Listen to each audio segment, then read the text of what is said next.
Tier List Tuesday.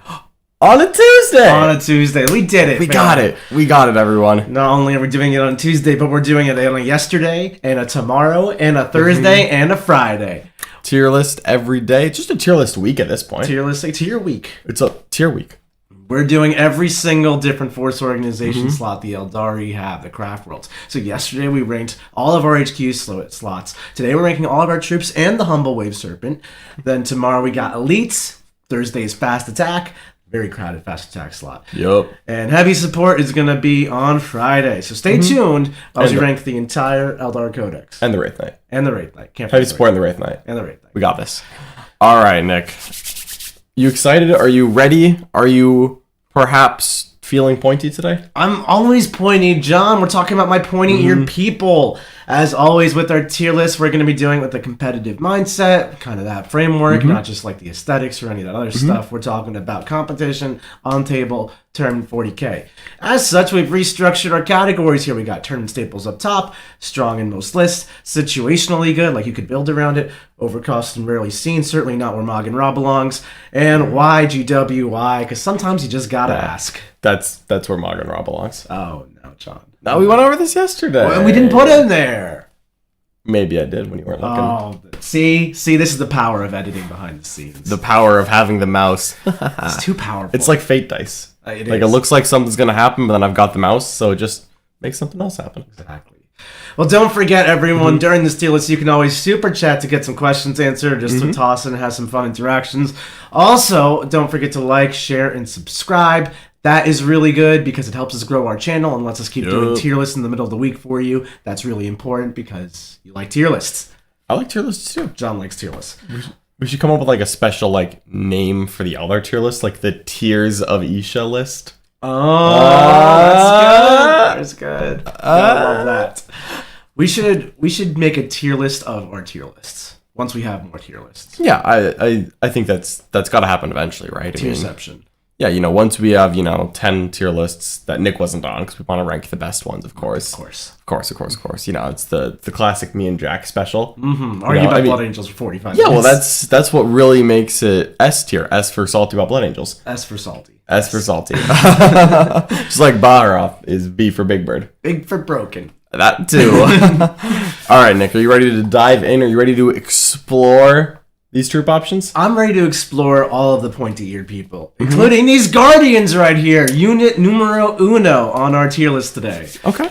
Guardians have had a lot of misunderstanding through 40K's history. Sometimes they suck. Sometimes they're awesome. They've been played in all kinds of different shapes and sizes. 10 mans coming out of Serpents. 10 mans just walking around. 20 mans deep striking with 2 platforms to help support them. They're kind of an all-over-the-place kind of unit. What do you feel about Guardians these days? You know what? I feel like the 15-man Guardian is where I want to be. Why the 15? It's because you know how everything in the Eldar Codex costs 140 points? 16-man costs more than 140 points, and I am... Maybe 16 works, but like I don't know. No. Whatever's right below 140, that's what I want. The real reason for that is not just because we're allergic to units above 140. It's because To the Last is such an easily built-in secondary for Eldar. It's you true. Got your Night Spinners at 140. You got your Phoenix Lords at 140. You got Mr. Eldrad, who is certainly in every Ulthway list at 145. These are amazing To the Last. 20 Guardians, 16 Guardians. Not a great and like when you've got tournament staples like that, then it's important to keep your lowly foot soldiers below. Just like they need to know their place. They need to not be one of your 3 most expensive units. Exactly. So I think if you're going to use Guardians, I would use them. I would actually go for 10s because paying for those extra 5 dudes, like what is that getting you? 4 or 5 more dudes. Very linear kind of growth there as opposed to not exponential growth, which a whole different unit will give you in terms of army power. But 10-man Guardians do shoot 20 shots with Shuriken. If you go for Masterful Shots and Hail of Doom, I love that combo. Then they ignore cover, and 6 is an auto wound. Super powerful with guide. At this point, they're kind of like a poor man's Dire Avenger, but they're already objective secure without having to pay for it. Yep. They're your compulsory troops, so that's something. Yep. I don't mind Guardians in that style. In other times, I don't know if I would spring for them over some other troop options we'll get to, but what do you think? They're not one that we're seeing often. I feel like they're a little bit undervalued. They're not like amazingly strong. I don't think that they're like the hidden cheese that everyone has missed out on the Eldar Codex. That's the Avatar of Cain, obviously. But like the plus 6-inch range and the plus 1 AP that they got compared to their previous edition, and the 4-up save, I just feel like they're a little bit better than what people think. And this is also because I look at them more as a stat line, where for like a unit of 10, deep strike them in light cover with 18-inch guns, shoot a little bit. They're like not actually that easy to shift. They're gonna have a 3-up in cover, and I feel like a lot of people are just like, Guardians will die. I'll take the cheapest possible troops choice and then move on.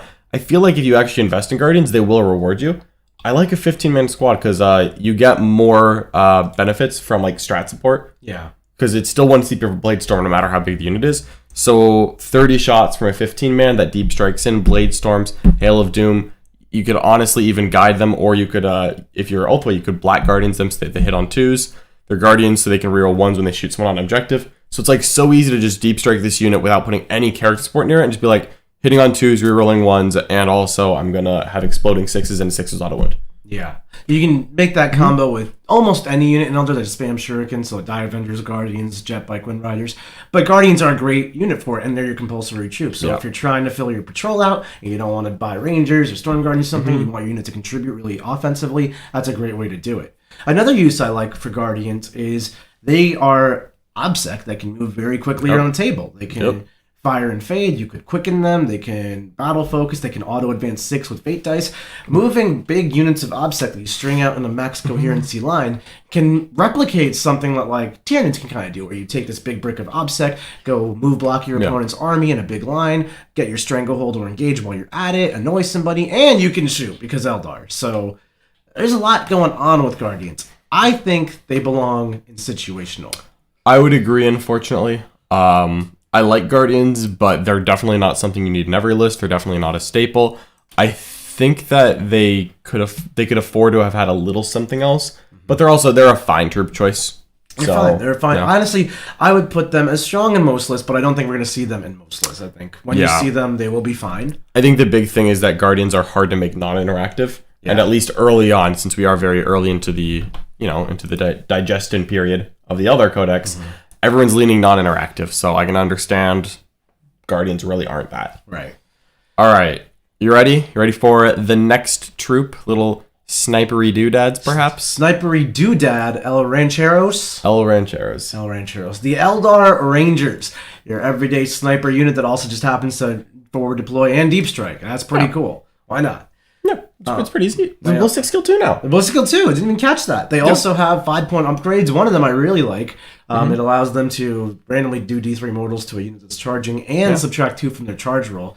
Which, if you combine this with like Warp Spiders and Swooping Hawks, it does go into that you can't really interact with me style.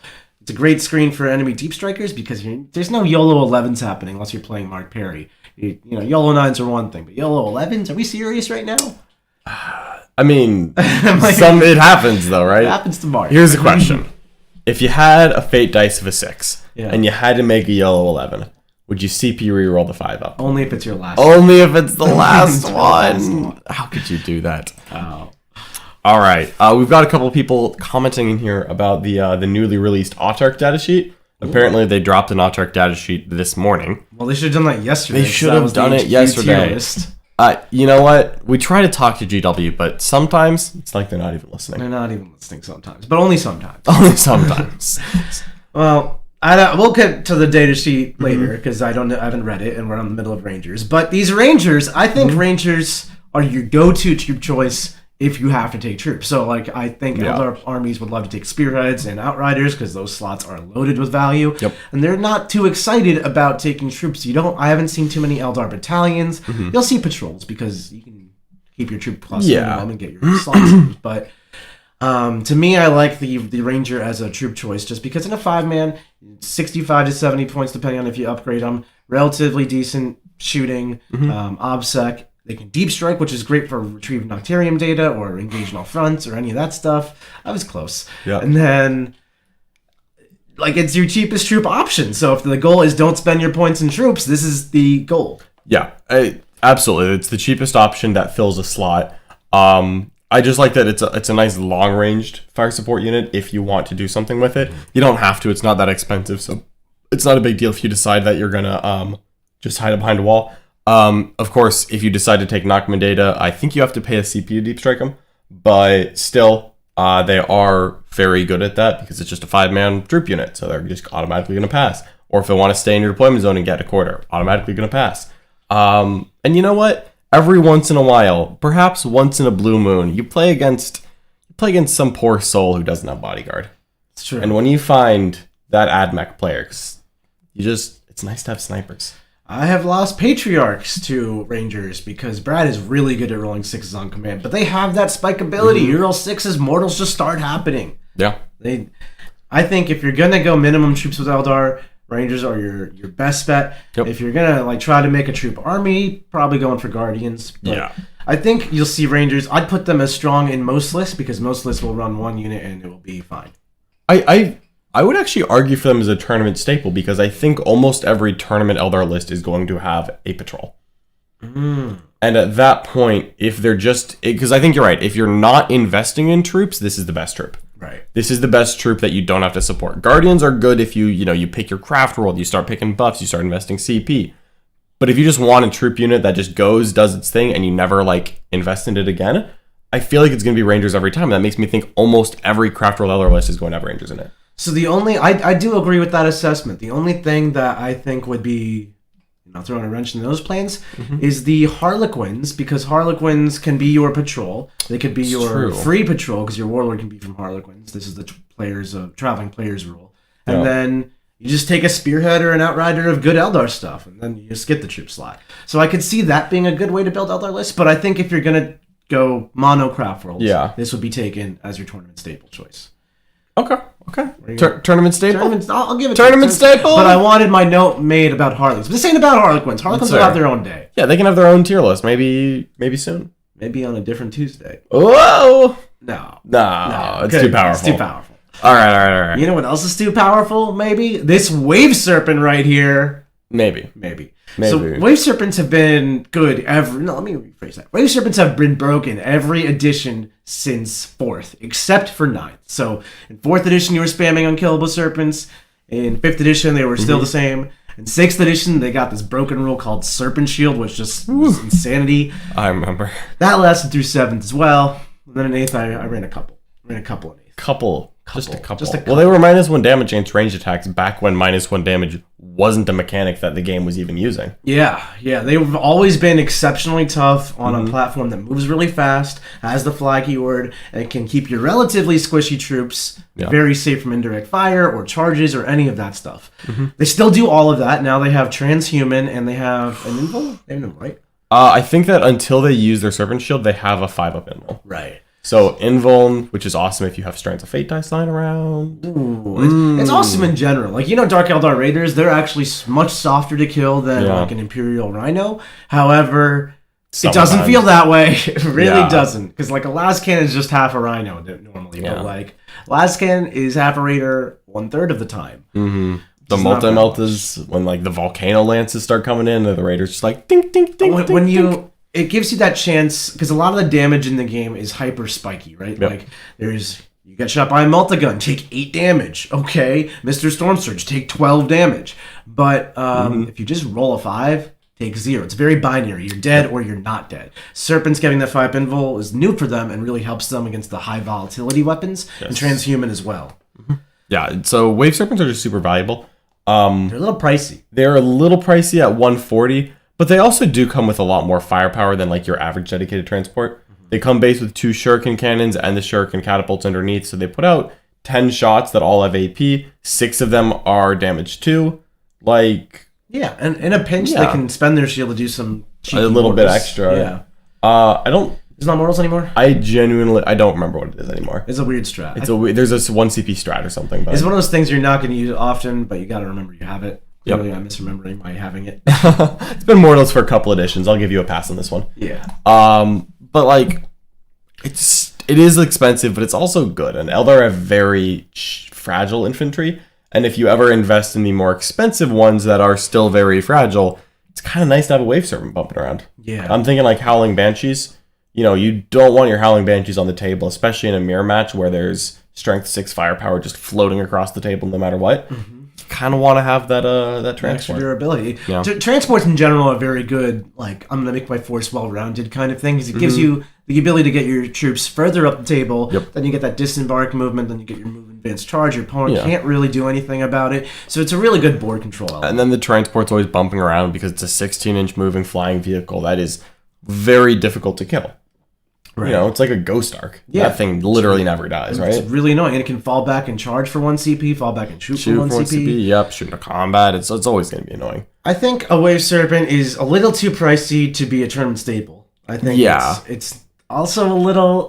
I think there's better options throughout the codex so that you won't see it in most lists, but when you see it, it will be a good choice. Yeah. I'm leaning towards situational, personally. Leaning towards situational? I think I'd put it ahead of the Guardians, though. Yeah, I'll do that. I'll put it out of the Guardians because I would take a Serpent before I take Guardians personally. Definitely would. Yeah, situational is probably right because you never take a Wave Serpent because you want a Wave Serpent. You take a Wave Serpent because you want your Howling Banshees to be alive. Right. And then if your list doesn't have Howling Banshees, you only have like Swooping Hawks and Indirect and things like that. Then the Wave Serpent doesn't contribute enough to justify itself. And it also competes with his neighborhood cousin, the Falcon, which is also a transport, albeit less capacity, less durable, but more guns. So it's got some competition in the transport. Absolutely. Yeah. So we'll talk about that Falcon and heavy support, but definitely for that role they are competing a little bit. And the Wave Serpent isn't a clear winner, even though it's tougher. Right. All right. Storm Guardians. I actually kind of like Storm Guardians. Guardians of the Storm. Guardians of the Storm. So take a Guardian. Give it a chainsword. Everyone knows chainswords are broken and I love them. Yes. Give it a chainsword. You lose the gun. You become a point cheaper. Only 8 points a model. And their little weapon platform doesn't have a gun. It's the serpent scale platform, which is that you get like a baby transhuman while it's alive. And of course it can tank for the unit. Yeah. So... I want to love Guardians, I should say. I say that I love Guardians. I mean that I want to love Guardians. So they have a chainsword, and I know how you feel about chainswords. Correct. But, like, what does this unit do? So it's 2 attacks each after the +1 attack from the chainsword. Uh-huh. And then they hit you with the chainswords.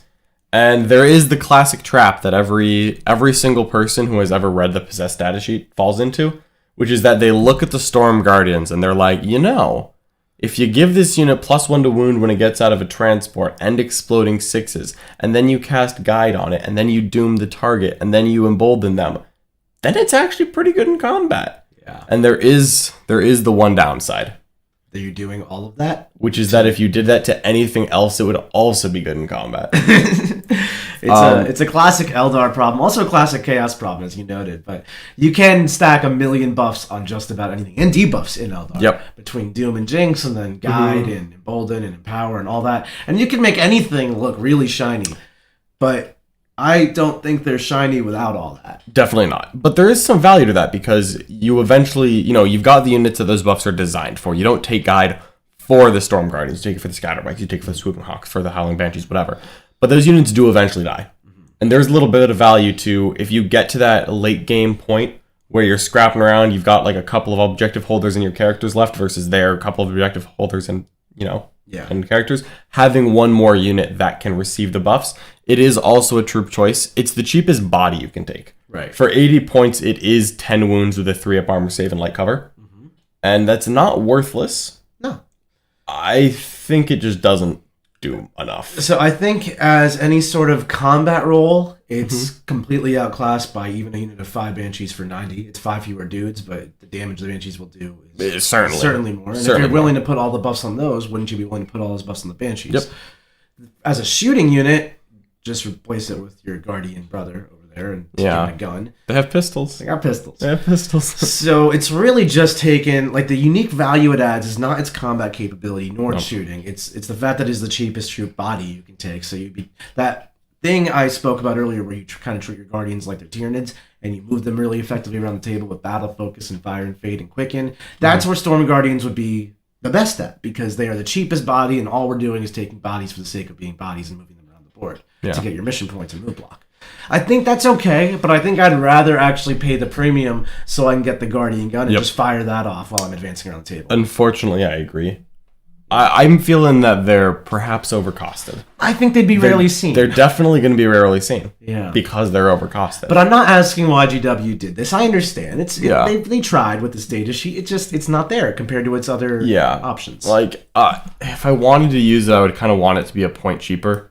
Because 8 points a model is still a lot to literally not contribute. It's 8 points a model to just be a body for the sake of being a body, and that's a little steep. Or I kind of want them to get +1 attack.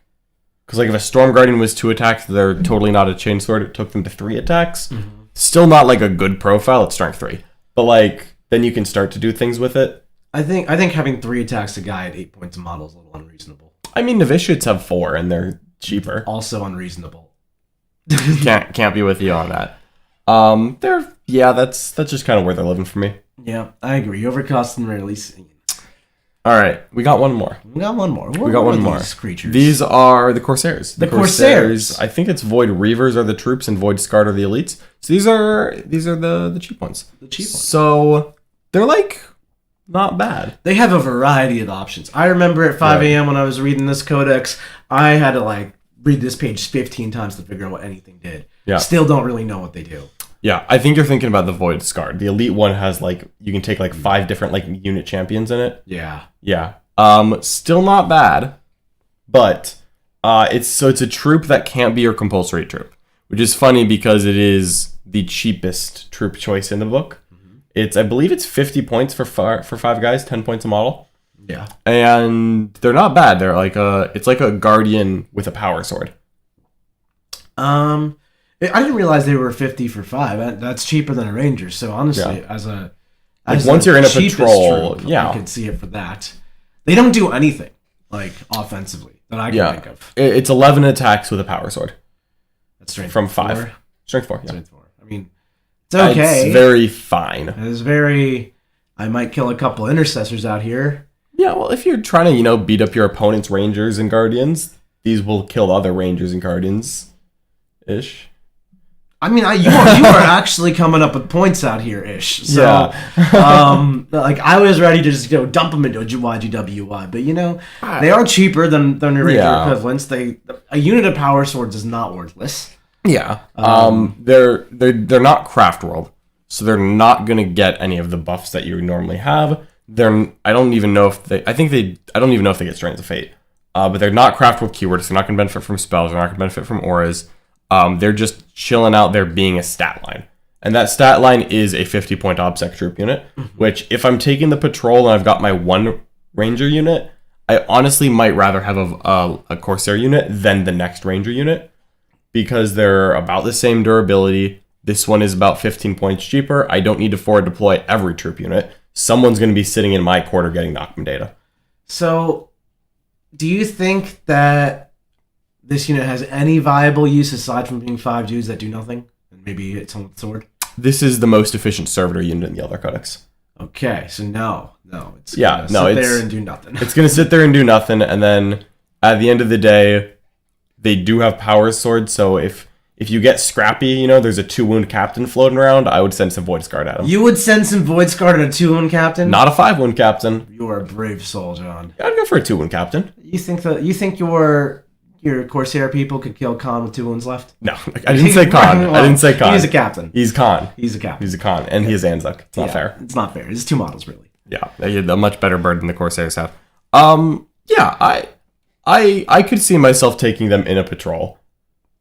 Okay, so are we gonna throw them in situational, or are we going YGWY? Because that's the only 2. I was gonna say rarely seen. I don't actually think they're overcosted. I don't think they need to be any cheaper, but they're definitely rarely seen because it's a non-compulsory troop. So you only would take it in an army that is specifically trying to maximize OBSEC. In your old Dark Eldar armies, you would literally fill out every single troop slot because 5 idiots is valuable. Yeah. 5 idiots are still valuable. Yeah.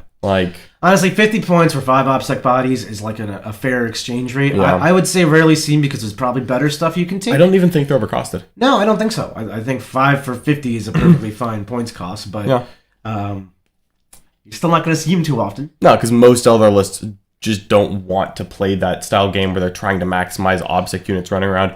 But there's value to it, so I'm about it. I'm with it. Yeah. I do genuinely agree. So, This concludes our illustrious, long, super packed troop selection of the Aeldari Codex and a Wave Serpent. Tears of Isha list? Tears of Isha. Hope you guys enjoyed this one. There's got a lot more coming. Probably a little bit more action the next 3. We got Elites tomorrow, Fast Attacks Thursday, Heavy Supports plus a Wraith Knight on Friday. We'll be going through the entire Aeldari Codex, ranking all of their unit choices. Then you can put them all together, make your own big tier list. That's something for the technologically savvy. Perhaps. As always, don't forget to like, share, and subscribe. This video really helps us grow our channel. And if you enjoyed it, you can check out the War Room. That's where we teach some higher level tactics and strategies. We do 2 coaching games per week, so we stream the match, give you all the thought processes that we're doing, all the moves we're making and why, all the moves we're considering doing and why we're potentially not going for them. We bust out those really cool levels. It's like a top level tournament game every Tuesday, every Thursday in the War Room, along with strategy sessions, going over the missions, meta analyses, faction clinics, know thy enemy clinics. There's so much to do. I do love Know Thy Enemy clinics. He knows that. We even have a War Room game today. We do. What is it? It's my Custodians versus Gene Stealer Cult. Oh wow! With Custodes and Gene Stealer Cult, 2 A-tier factions listed as, or no, S-tier and A-tier, battling it out over in our tier list the other day. So this game is actually happening because of our last tier list video, where Nick described Custodes as quite beatable for Gene Stealer Cult. And I want to see what Nick has learned. I think it's doable. Quite doable. Which is the same as saying quite beatable. So I'm going to beat John quietly. Check it out in the War Room, everyone. John's going to send you over to a War Room promo video. Give us a like, share, and subscribe. And thank you so much for watching. Bye-bye. There's so many rules in 40K. Hundreds of events and constant updates. Skip the learning curve of Warhammer and join the pros. Art of War is led by multiple world champions with decades of success. We teach clinics, stream games, and inspire you to succeed at your favorite hobby. Join our global community of gamers just like you.